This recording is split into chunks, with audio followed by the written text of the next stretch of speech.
you're welcome to Global Business Insights, where you get details behind the leading business headlines and key data releases. First, on the data that came in today, Nigeria's inflation continued to soar, reaching a 28-year high of 33.2% in annual terms, driven by soaring food and energy costs, despite central bank rate hikes aimed at halting inflation. Retail sales in the US was up 0.7% month over month in March 2024, following an upwardly revised 0.9% gain in February, much higher than 0.3% that was expected, and also suggesting consumer spending remains robust. This was yet another sign of economic resilience in the United States. But the New York Empire State Manufacturing Index rose to minus 14.3 in April from minus 20.9 in the previous month, also below the market consensus of minus 9.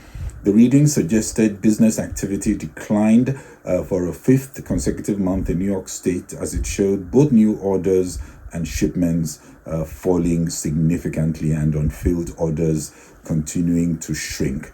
Tesla also said today to lay off more than 10% of its global workforce as it grapples with falling sales and an intensifying price war for electric vehicles. Global markets and crude oil shrugged off geopolitical tensions as the Brent crude standard still remained under $90 despite the Iran attack on Israel and much uncertainty on how this could play out.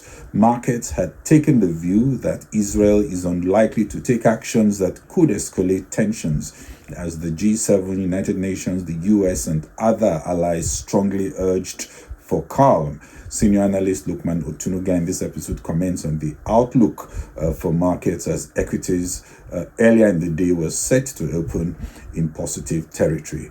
Goldman Sachs reported profits up 28% in the first quarter as a strong performance by its trading business helped it smash analysts' estimates. The US bank said net income for the first 3 months of the year was $4.1 billion, up from $3.2 billion a year earlier, and almost $1 billion better than what analysts expected.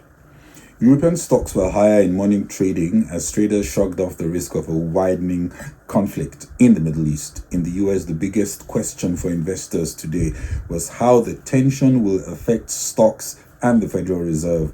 The view that seemed to be prevailing was that risks will de-escalate and things could return soon to normal, shifting attention to earnings releases from Goldman Sachs, Bank of America, and Netflix. Oil prices also fell back after the attack. Bond yields were moving higher given the uncertainty.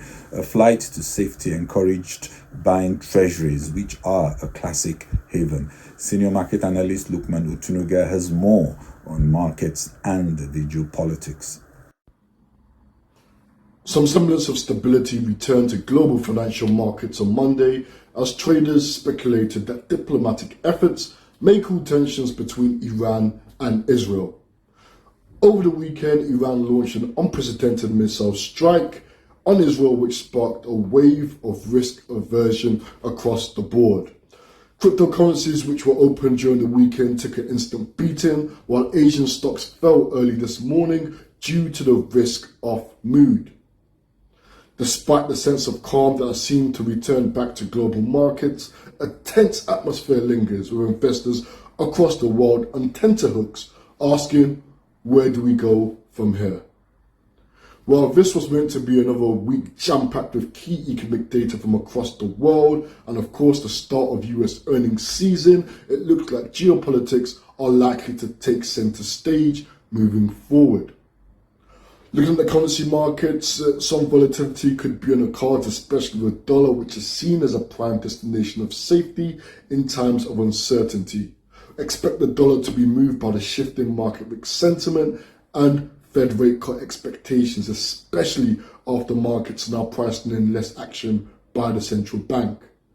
Dollar fluctuations may impact commodities including oil and gold, which recently hit an all-time high, which are also likely to be impacted by the geopolitical developments in the Middle East.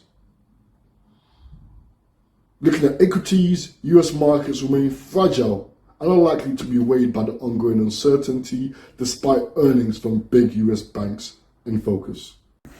Inflation in Nigeria, March 2024, headline inflation increased to 33.2% relative to the February 2024 headline inflation rate, which was 31.7%, also higher than most analyst expectations. It was a 28-year high. Inflation has not been this high since 1996. The March 2024 reading showed an increase of 1.5 percentage points compared to February inflation. Month-on-month headline inflation rate in March, however, was 3.02%, which was 0.1% lower than the rate recorded in February 2024, which was 3.12%. The food inflation rate in March was 40.01% on a year-on-year basis. Month-on-month food inflation came down from 3.79% in February to 3.62% in March. Core inflation, which excludes the prices of food and energy, stood at 25.9% in March year-on-year compared to the 19.63% in March 2023 and 25.13% in February 2024. The highest increases contributing to core inflation were in transportation costs, rentals for housing, and medical costs. On a month-on-month basis, the core inflation rate was 2.54% in March, higher than 2.17% in February. Like we discussed earlier in the morning episode, the drivers are familiar: higher energy costs passed through from devaluation of the naira, now reversing as we see a progressive strengthening of the local currency. Other drivers include the hike in food prices, lingering scars from poor security in food-producing areas hurting the supply chain, and we expect an imminent lift to minimum wages to also drive up inflation. The next monetary policy meeting will be in May 20, which implies we will get one more CPI print ahead of the meeting, which allows the committee to better gauge the impact of previous hikes, especially the pass-through effect of the appreciation of the naira, which should help stabilize prices and determine what the next step should be. Notably, the latest 33.2% print also exceeds the Central Bank Economic Policy Directorate forecasts, where in a recent presentation they had expected to see 32.63% in March 2024. The main takeaways are that while month-on-month inflation is slowing a bit, food inflation is not cooling, and transport, medical costs, and housing are going up as service providers mark up costs aggressively to cover higher price of both locally produced and imported inputs. Also, the effect of the rate hikes and currency gains may not have fully taken effect, and April inflation data perhaps could be significantly cooler.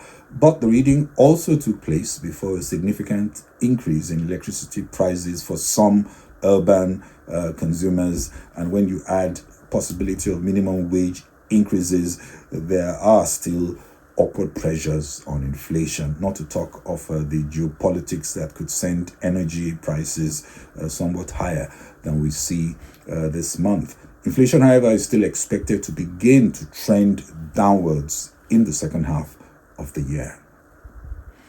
Goldman Sachs benefited tremendously from the boom in capital markets, posting first quarter profit and revenue both ahead of analysts' expectations, driven by a surge in trading and investment banking revenues. Earnings at $11.58 per share beat $8.56 expected on revenues at $14.21 billion, also better than $12.9 billion forecasted. Goldman gets most of its revenues from Wall Street activities, which saw a windfall in Q1, especially in asset and wealth revenues, given the rise in capital market activity. Analysts also listen for progress on the bank's retreat from the consumer banking business that didn't go so well. Highlights of Goldman Sachs' performance showed that the global banking and markets unit generated quarterly net revenues of $9.73 billion, driven by strong performances in investment banking fees. The firm ranks number one worldwide in announced and completed mergers and acquisitions for the year to date. Asset and wealth management generated quarterly net revenues of $3.79 billion, including record quarterly management and other fees. Assets under supervision also increased $36 billion during the quarter to a record $2.85 trillion. Goldman Sachs shares were up over 3% in pre-markets as the results were released after closing negative the previous day. As we speak, Goldman Sachs shares up 3.08%. It's about 15 GMT, 15 minutes past 3 GMT. Goldman Sachs up 3.08%. And the Q1 revival in Wall Street definitely has favored the leading investment bank. And in closing, European stocks were mostly positive, despite the drama playing out in the Middle East, which may still have a few more chapters, driving many traders to safety. Brent crude, as we speak, down 1.3%, $89.26. And US stocks also mostly positive. Let's look first at European stocks, where we see stocks Europe 50 down 0.01%, stocks Europe 600 up 0.06%, FTSE 250 down 0.11%, FTSE 100 down 0.48%, while the German DAX positive 0.4%, and the CAC 40 also positive 0.26%. It's now looking somewhat mixed. A very unusual day given all the factors at play. Well, that's it from me on Global Business Insights. This is Bode Oshosami. Please share and kindly follow on Facebook and LinkedIn. Subscribe on YouTube and X. Thank you very much for watching and following. Bye-bye.